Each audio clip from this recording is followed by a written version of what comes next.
और यही प्रश्न अब हर भारतवासी ये पूछ रहा है, आतंकी हमला कब लेगा भारत बदला?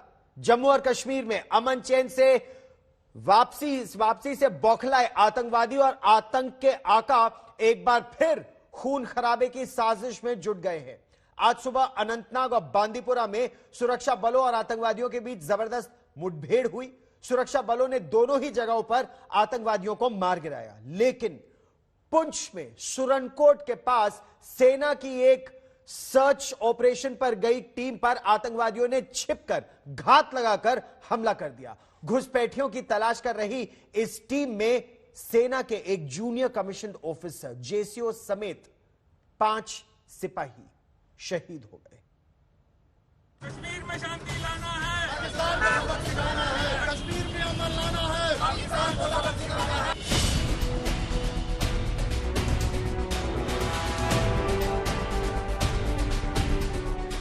घाटी में सोमवार का सूरज निकला और 2 जगहों से आतंकियों के साथ घमासान की खबरें आने लगी। अनंतनाग और बांदीपुरा सुरक्षा बलों ने दोनों मुठभेड़ों में एक आतंकी को मार गिराया, लेकिन दिन चढ़ने के साथ जम्मू कश्मीर के पुंछ से आतंकियों के साथ मुठभेड़ की एक और खबर आई। लाइन ऑफ कंट्रोल के पास आतंकियों से मुठभेड़, घुसपैठ रोकने के दौरान आतंकियों से मुकाबला, आतंकियों ने जवानों पर घात लगाकर किया हमला। आतंकी हमले में जेसीओ और 4 जवानों की शहादत। सेना के सूत्रों के मुताबिक इस इलाके में फरवरी से ही सीज फायर था। हाल ही में यहां सेना ने 19 साल के एक पाकिस्तानी आतंकी अली बाबा पात्र को पकड़ा था। लश्कर के इस आतंकी ने खुलासा किया कि पाकिस्तानी सेना से ट्रेनिंग लेने के बाद उसे आईएसआई के हवाले किया गया था। इस खुलासे के बाद सेना सतर्क थी और यहां सर्च ऑपरेशन चलाया जा रहा था। घुसपैठियों पर रोक लगाने के लिए चलाए गए इस ऑपरेशन में शामिल सेना के जवानों पर आतंकियों ने घात लगाकर हमला किया। खुफिया एजेंसियों से जानकारी मिली थी कि सुरनकोट के पास एक गांव में आतंकी छुपे हो सकते हैं। सर्च ऑपरेशन के दौरान आतंकियों ने टीम पर अचानक फायरिंग शुरू कर दी। हमले में बुरी तरह जख्मी जेसीओ और 4 जवानों की जान नहीं बचाई जा सकी। सेना सूत्रों के मुताबिक हथियारों के साथ आतंकियों का एक गुट आसपास के जंगलों में छुपा हो सकता है। पुंछ की घटना को लेकर जम्मू कश्मीर बीजेपी के अध्यक्ष रविंद्र रैना का कहना है कि किसी आतंकी को बख्शा नहीं जाएगा, एक को चुन चुन कर मौत के घाट उतारा जाएगा। तमाम आतंकवादी जो सेना ने घेर के रखे हैं और जो एलओसी से घुसपैठ करके जम्मू कश्मीर में घुसे हैं, सबको चुन चुन कर मौत के घाट उतारेंगे। सेना ने पूरे क्षेत्र को, पुंछ के अंदर हो या बांडीपुरा हो, अनंतनाग हो, पूरे क्षेत्र को कॉर्डन कर दिया है। तमाम आतंकवादियों को मौत के घाट उतारेंगे। सेना ने पूरे जम्मू कश्मीर को बचाने का काम किया है और पाकिस्तान की हर साजिश को हमारी सेना ने विफल किया। घाटी में हाल के दिनों में आतंकी हमले तेज हुए हैं। तय है कि आतंकी बुरी तरह बौखलाए हुए हैं। सरहद पार से आतंकियों की घुसपैठ रोकने के लिए सेना लगातार मुस्तैदी से जुटी है। जम्मू से सुनील भट्ट के साथ आज तक ब्यूरो। एक तरफ घुसपैठ की साजिश, सेना का यह कहना कि नियंत्रण रेखा के उस पार जितने भी आतंकी ट्रेनिंग कैंप्स हैं या फिर लॉन्च पैड्स हैं, वो लबालब भरे हुए हैं। पहली बात। दूसरी बात, कश्मीर घाटी में आतंकवादी एक बार फिर चुन चुन कर मार रहे हैं कश्मीरी पंडितों को और बाहर से आए हिंदुओं को। ऐसा सेना का आकलन है, ऐसा सुरक्षा बलों का आकलन है। क्या एक बार फिर कश्मीर से एक्सोडस करने की यह साजिश है? हालांकि जो लोग अब तक मारे गए हैं इस वर्ष, उनमें से 3 या 4 हिंदू हैं, बाकी कश्मीरी मुसलमान भी हैं। लेफ्टिनेंट जनरल शंकर प्रसाद हमारे साथ जुड़ रहे हैं, पूर्व डायरेक्टर जनरल इन्फेंट्री रह चुके हैं और जम्मू और कश्मीर के इस पूरी परिस्थिति से भली भांति परिचित है। जनरल साहब, हम पहले बात करेंगे नियंत्रण रेखा की। पाकिस्तान ने सीज फायर चाहा, भारत ने सीज फायर दिया, सीज फायर हुआ और क्या उसका फायदा उठाकर पाकिस्तान अब और आतंकवादी भेज रहा है? कैसे निपटेगा भारत इस स्थिति से जब हमारे 5 सिपाही आज थोड़ी देर पहले शहीद हो गए। आपने बिल्कुल ठीक कहा गौरव कि नियंत्रण रेखा पे सीज फायर है, इस मारे शायद फायरिंग नहीं हो रही है, कुछ हद तक छोटी मोटी तो हो भी रही होगी और इस दौरान उन्होंने इन्फिल्ट्रेशन कर ली है। लेकिन मैं दो बातें आपको सही सही बताना चाहता हूँ। पहली बात, मुझे दो चीज नजर आ रही है। एक तो ये कि कुछ ना कुछ इंफॉर्मेशन हमारे पास अभी भी आती है, यानी कि हमारे इंटेलिजेंस एजेंसीज को सपोर्ट करने वाले लोकल्स कई एक हैं जो अभी भी हमें टाइमली इंफॉर्मेशन देते हैं। वो इस हादसे से सफा मालूम चल रहा है। और दूसरा ये भी मालूम चल रहा है कि कुछ लोग ऐसे हैं जो इन आतंकवादियों को पनाह देते हैं, सिंपथाइजर्स हैं। तो पहले तो इन सिंपथाइजर्स को लोकेट करना बहुत जरूरी होता चला जा रहा है, पहले से भी है और आज भी हो रहा है।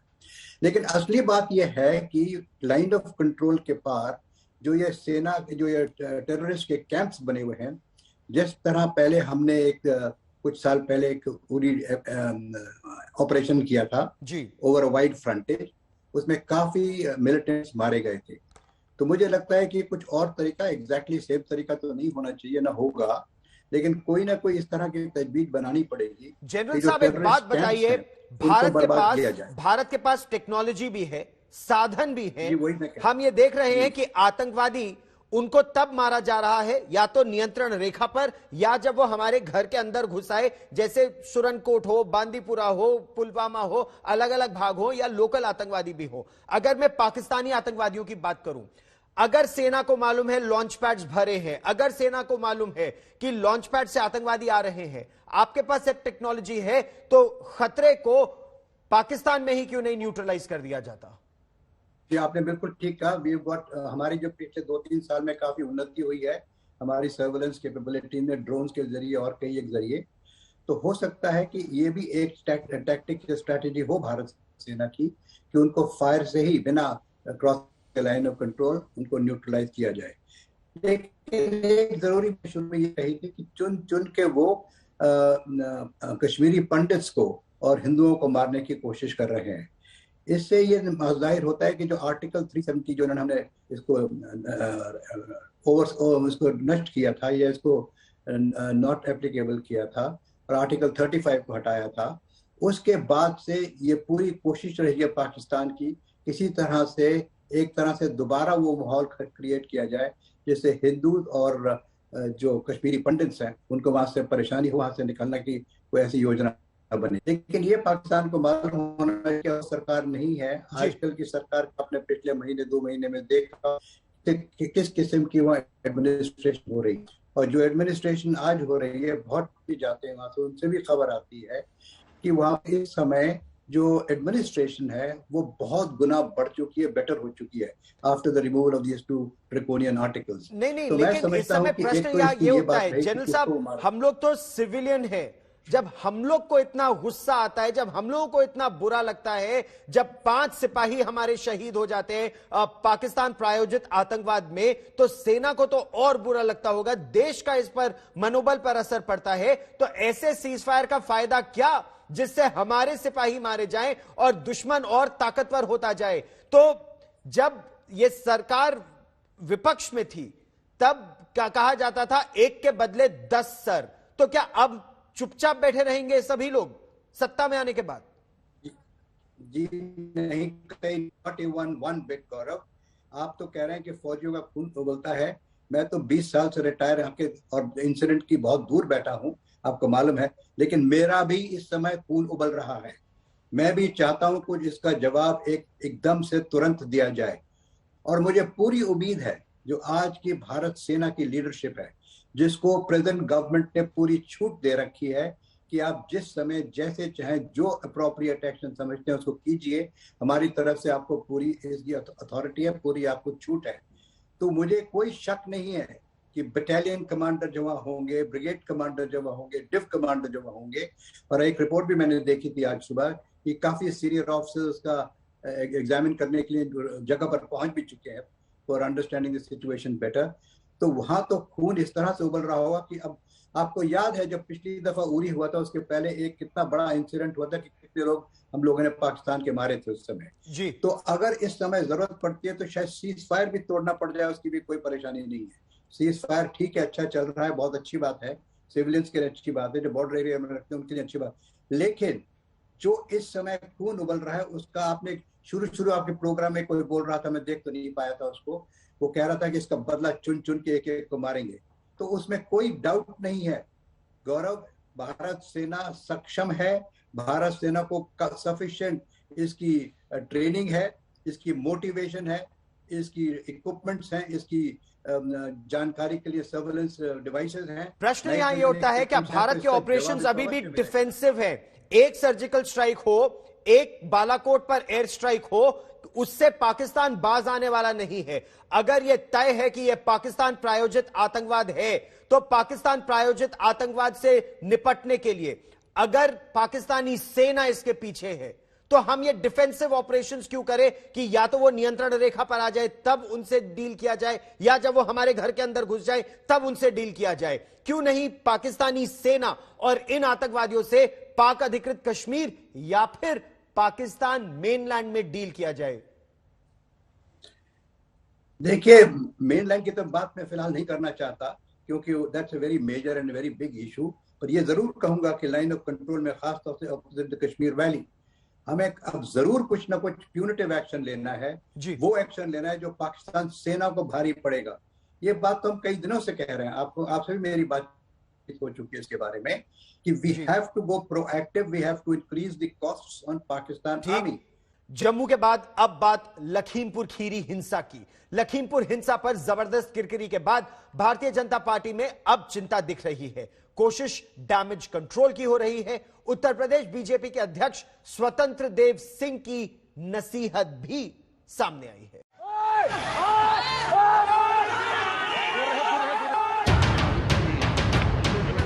किसी तरह का कोई आरोप जो लगा रहे हैं वो लोग हैं जिन्होंने दुर्भाग्यपूर्ण से इस घटना को अंजाम दिया है। आपके बेटे वहां बताया जा रहा है उपस्थित थे उसी गाड़ी में? बिल्कुल नहीं थे, उसके सारे सबूत हमारे पास हैं। अपने बेटे की बेगुनाही पर ताल ठोकते केंद्रीय गृह राज्य मंत्री अजय मिश्रा टेनी को आप लगातार सुनते रहे हैं।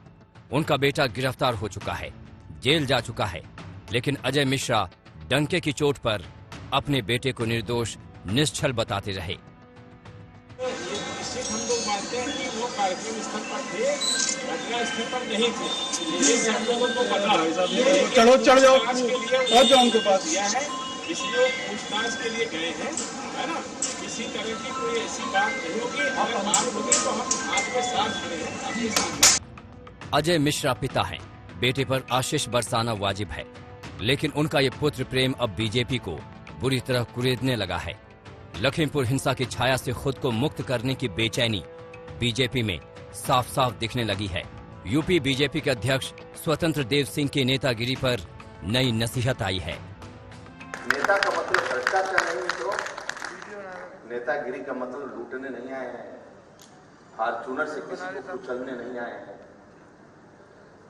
वोट मिलेगा आपके व्यवहार से मिलेगा, लेकिन मोहल्ले वालों को मोहल्ले में प्रसन्न होना चाहिए। स्वतंत्र देव सिंह अब भी खुलकर नहीं कह रहे, इशारों में बात करने की मजबूरी समझ में आती है, लेकिन लखीमपुर हिंसा ने बीजेपी को ऊपर से नीचे तक बुरी तरह झकझोर दिया है। एक केंद्रीय मंत्री के बेटे का मुख्य आरोपी होना बीजेपी की चिंता बढ़ा रहा है।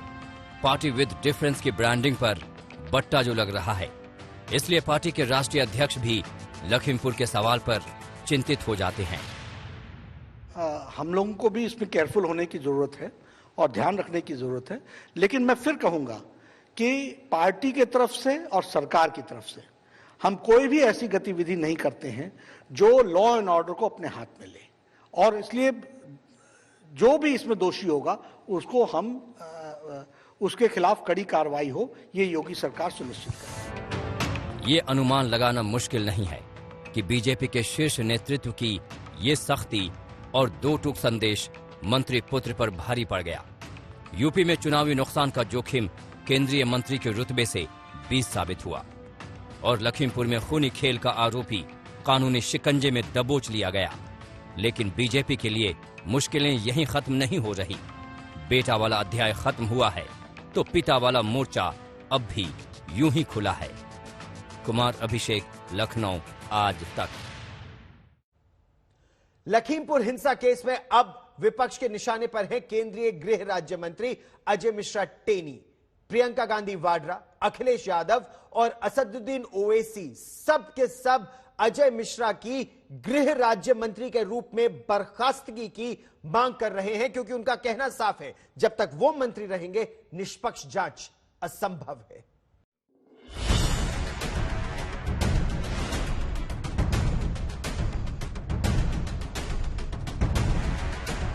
पुत्र गिरफ्तार हैं, अब मंत्री पर वार है। सवाल उठ रहा है कि नामजद आरोपी का पिता मंत्री न होता तो क्या वो 6 दिनों तक गिरफ्तारी से बच सकता था? 302 के मुकदमे के बाद भी क्या पूछताछ में इतनी देरी होती? नोटिस पर नोटिस भेजा जाता? विपक्ष अब अजय मिश्र की बर्खास्तगी की मांग उठा रहा है। कांग्रेस के जितने भी कार्यकर्ता यहाँ हैं, किसी से नहीं डरते हैं, किसी से नहीं डरते हैं।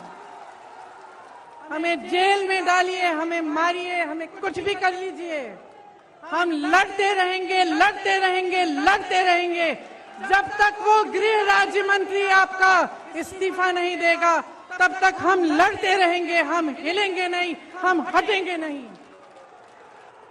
हम कांग्रेस के कार्यकर्ता हैं। हमारी पार्टी ने इस देश की आजादी की लड़ाई लड़ी है। हमें कोई चुप नहीं कर सकता, हमें कोई रोक नहीं सकता। मंत्री पुत्र की गिरफ्तारी के बाद विपक्ष को सियासत की नई जमीन मिल गई।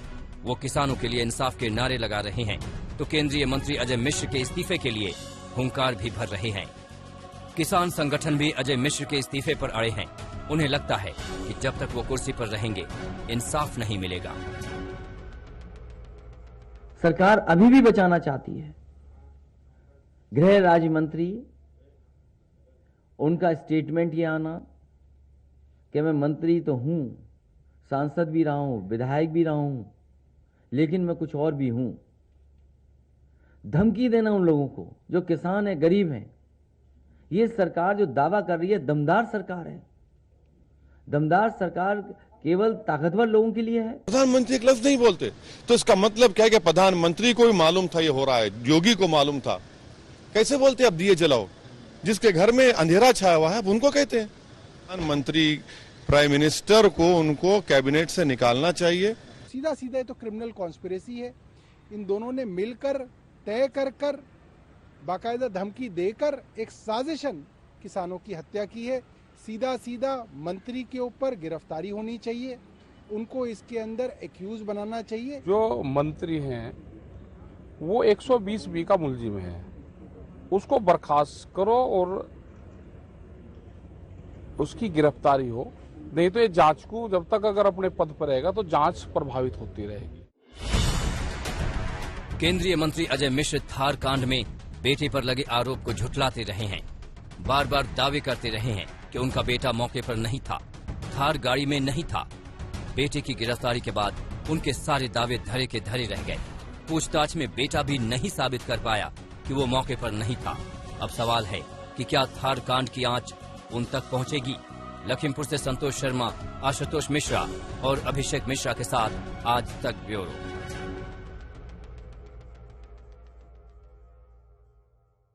इस आतंकी हमले का जो लगातार हिट एंड रन हो रहा है, उस पर भारत कब लेगा बदला? अब हम उसकी बात करेंगे, आतंकी हिट एंड रन साजिश की। जी हां, यह सरहद पार बैठे आतंकवादी और आतंक के आकाओं की नई साजिश है। आज हम पाकिस्तान की नई साजिश का कच्चा चिट्ठा खोलेंगे, बताएंगे कि किस तरह से युवाओं का जम्मू और कश्मीर में उन्हें ब्रेन वॉश किया जा रहा है, और न केवल जम्मू और कश्मीर में बल्कि देश के अलग अलग इलाकों में किस तरह से नए आतंकवादियों की खेप तैयार की जा रही है। उन्हें पिस्तौल दिया जाता है, उन्हें टारगेटेड किलिंग का काम दिया जाता है और उसके बाद उनका हथियार वापस ले लिया जाता है। हमारे साथ पूर्व थल सेनाध्यक्ष जनरल जे सिंह जुड़ रहे हैं, हमारे साथ पूर्व director general infantry lieutenant general Sanjay Kulkarni और लेफ्टिनेंट जनरल शंकर प्रसाद हैं। उनसे बात करेंगे, लेकिन पहले देखिए ये रिपोर्ट। दुश्मन पर घात लगाकर बैठे जांबाज जवान,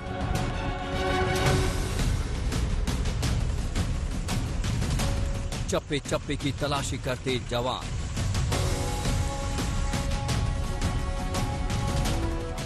गलियों में दहशतगर्दों को ढूंढते जवान।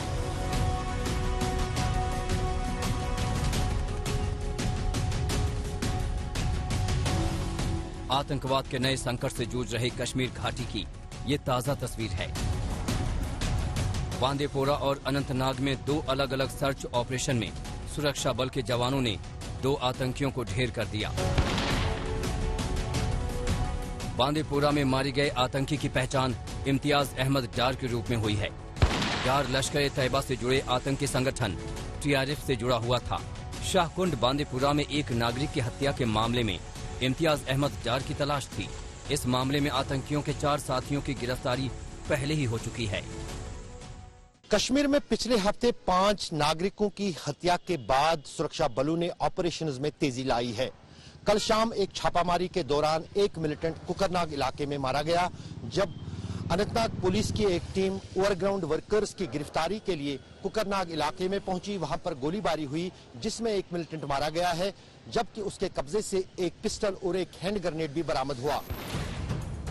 दरअसल घाटी में पिछले कुछ दिनों में आतंक की जो नई हवा चली है, उसके पीछे सीमा पार की बहुत बड़ी साजिश काम कर रही है। पाकिस्तान की हाइब्रिड आतंक वाली साजिश,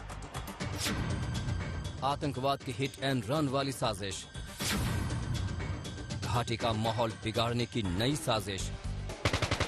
जी हां, सूत्रों के हवाले से आज तक को सीमा पार की बड़ी साजिश की जानकारी मिली है। आज तक को मिली जानकारी के मुताबिक आतंकी अब हिट एंड रन की रणनीति पर काम कर रहे हैं।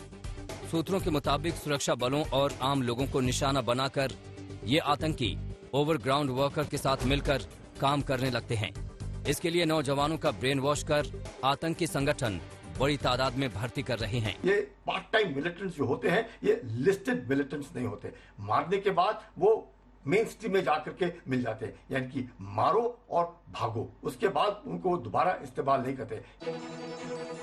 आतंक की नई साजिश का एक और पहलू है हाइब्रिड आतंकी। सुरक्षा बलों की सख्ती से बड़े हमले में नाकाम आतंकियों की ये नई साजिश है। ये आतंकी छोटे लेकिन असर डालने वाले हमले करते हैं।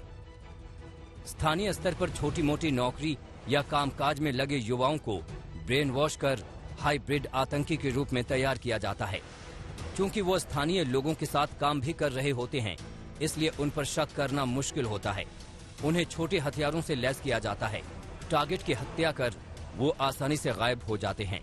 ये आतंकी इतने रेडिकलाइज्ड हैं कि अपने हैंडलर्स के कहने पर घटना को अंजाम देने के बाद गायब हो जाते हैं। जम्मू कश्मीर में इस वक्त पार्ट टाइम आतंकी यानी कि हाइब्रिड आतंकी सुरक्षा बलों के लिए बड़ी चुनौती बने हुए हैं। ये वैसे आतंकी हैं जो कि ना तो सुरक्षा बलों की लिस्ट में शामिल हैं और ना ही इनकी किसी तरीके की ग्रेडिंग की गई है।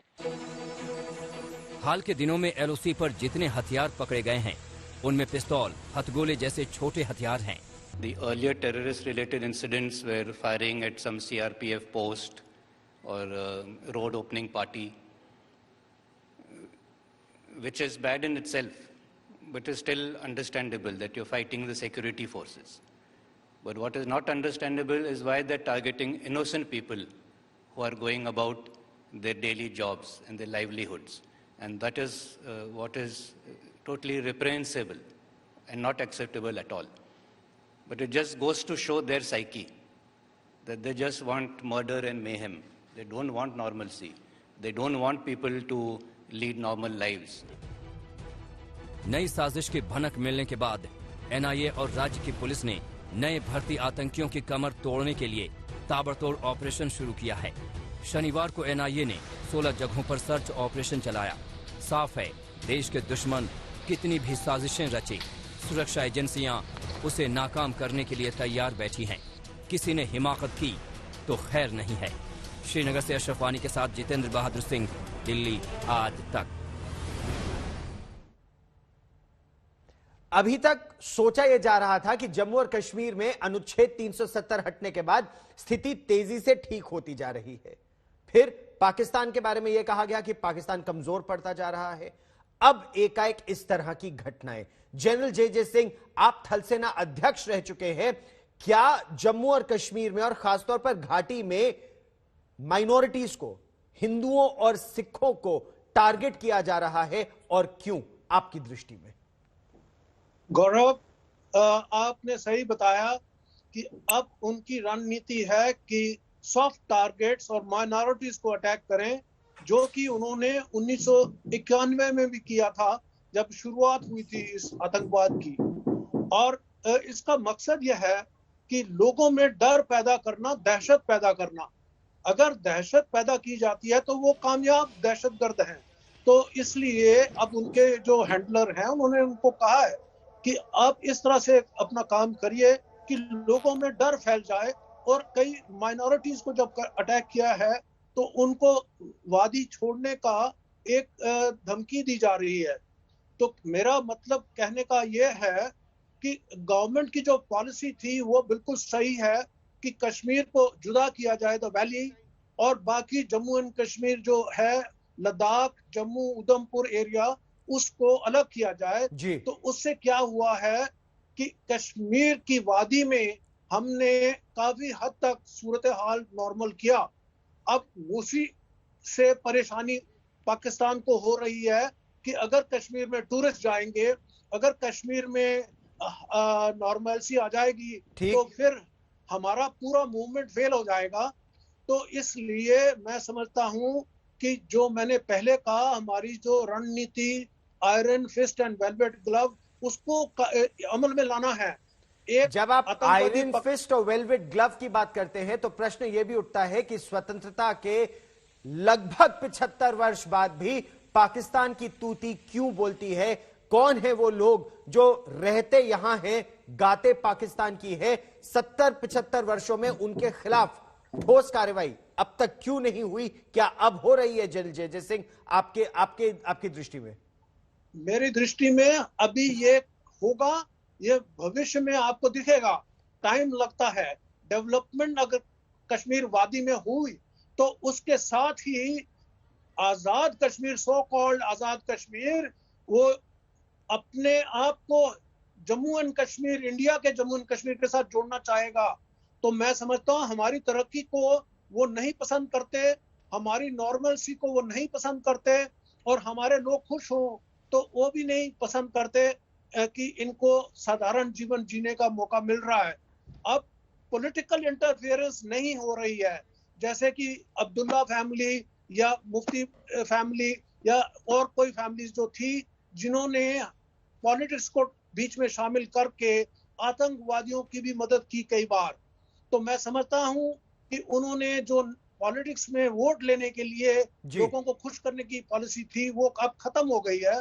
अब जो है काम डेवलपमेंट की तरफ जा रहा है, और मैं समझता हूं ये कुछ वक्त की बात है, 5-10 सालों में आजाद, सो कॉल्ड आजाद कश्मीर जो पाकिस्तान ने कब्जा किया हुआ है, वो भी हमारे साथ जुड़ने को तैयार हो जाएगा।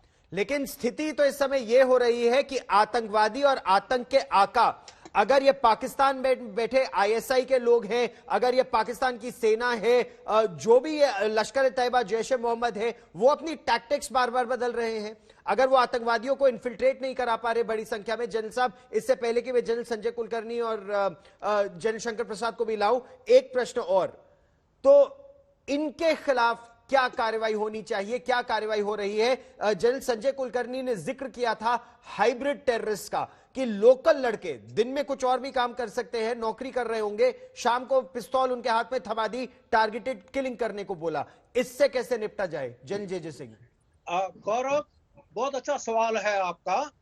उससे तभी निपटा जाएगा जबकि ये आतंकवादी आसमान से तो नहीं गिरे, ये आतंकवादी यहीं पे हैं। तो ये किसके साथ रहते हैं, कौन इनको पनाह देता है, कौन इनको लॉजिस्टिक सपोर्ट देता है, कौन इनकी मोराल को बढ़ाने के लिए पैसे देता है, तो उनको भी पकड़ना है। जैसे फ्रांस में नीस में एक हैवी ड्यूटी गाड़ी लेके 200 से ऊपर लोगों को कुचल दिया नीस में। उधर सिर्फ उसको ही नहीं खत्म किया गया, पर उसके साथ जितनों ने उसको मदद की, जहां पे उसको सपोर्ट बेस था, उन सबको अंदर किया गया है और उनके ऊपर कानूनी कार्रवाई हो रही है। मैं समझता हूं ये आतंकवादी चाहे मिसगाइडेड हो यंग मैन, पर फिर भी उनकी जो फैमिलीज हैं, उनके जो सपोर्ट बेस वाले हैं, जहां से वो निकलते हैं, कार्रवाई करते हैं, आते हैं, हथियार छुपाते हैं, गोला बारूद छुपाते हैं, उनको भी सख्त से सख्त सजा मिलनी चाहिए।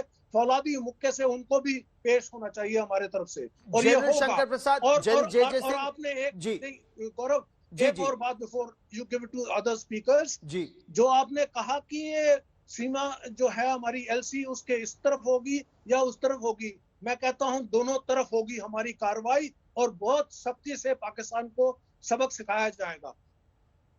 आपने बिल्कुल सही कहा, सख्ती करने की जरूरत है। जनरल शंकर प्रसाद, मैं जनरल संजय कुलकर्णी को भी इस कॉन्वर्सेशन में शामिल करना चाहता हूं जल्दी से। हाइब्रिड टेरर कितना बड़ा खतरा है जनरल कुलकर्णी, कैसे निपटा जाए हाइब्रिड टेरर से और टेरर आतंक के इस इकोसिस्टम से? गौरव, आप मेरे से सवाल पूछ रहे हैं? जी जनरल कुलकर्णी।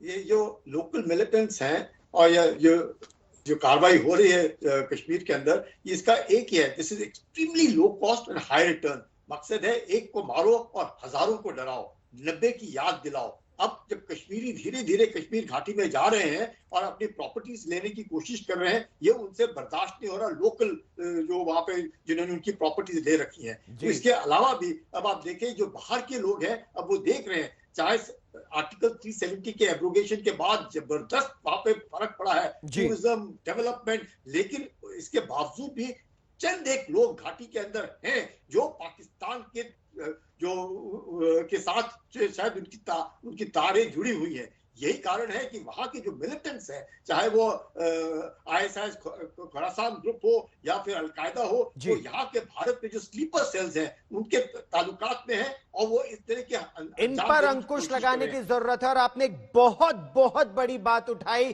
कि क्या ये प्रॉपर्टी को लेकर भी है, क्योंकि कश्मीरी पंडित एक बार फिर अपनी प्रॉपर्टी पर अपना अधिकार बताने की बात कर रहे हैं, और इसीलिए क्या उनको मार के निकाला जा रहा है। बड़ी बात, इस पर रहेगी नजर। आप मेरे साथ जुड़े, बहुत बहुत धन्यवाद। पाकिस्तान दो तरफा साजिश पर काम कर रहा है। पहली साजिश हाइब्रिड आतंकवादियों के साथ हिट एंड रन, और दूसरी साजिश नियंत्रण रेखा के उस पार से आतंकवादियों की घुसपैठ। सर्दी आने वाली है और इससे पहले ज्यादा से ज्यादा आतंकवादियों की घुसपैठ कराने की साजिश पर नियंत्रण रेखा पर पाकिस्तान का काम, पाकिस्तानी सेना का काम तेज शुरू हो गया है। हालांकि नियंत्रण रेखा पर मुस्तैद जवान पाकिस्तान की हर साजिश को नाकाम करने का पुरजोर प्रयास कर रहे हैं।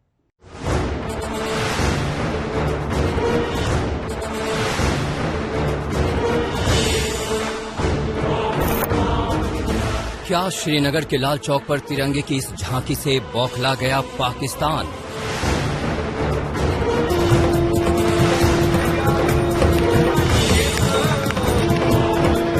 क्या जन्माष्टमी पर कश्मीरी पंडितों के इस कृष्णोत्सव से पाकिस्तान बौखला गया?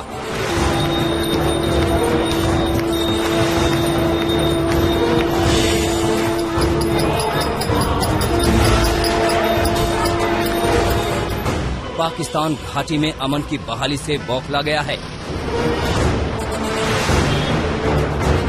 अनुच्छेद 370 हटने के बाद कश्मीर में अमन की बहाली लगता है पाकिस्तान में बैठे आतंक के आकाओं को सुहा नहीं रही, और वो नित नई साजिश रचने के पुराने खेल में फिर से उतर आया।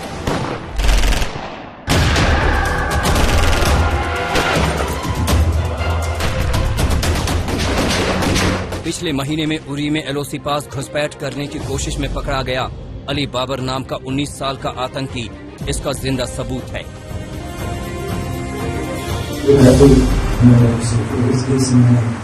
शुरू किया तो मैं सब कुछ कहा गया तो उधर एक आसमान में बैठा था,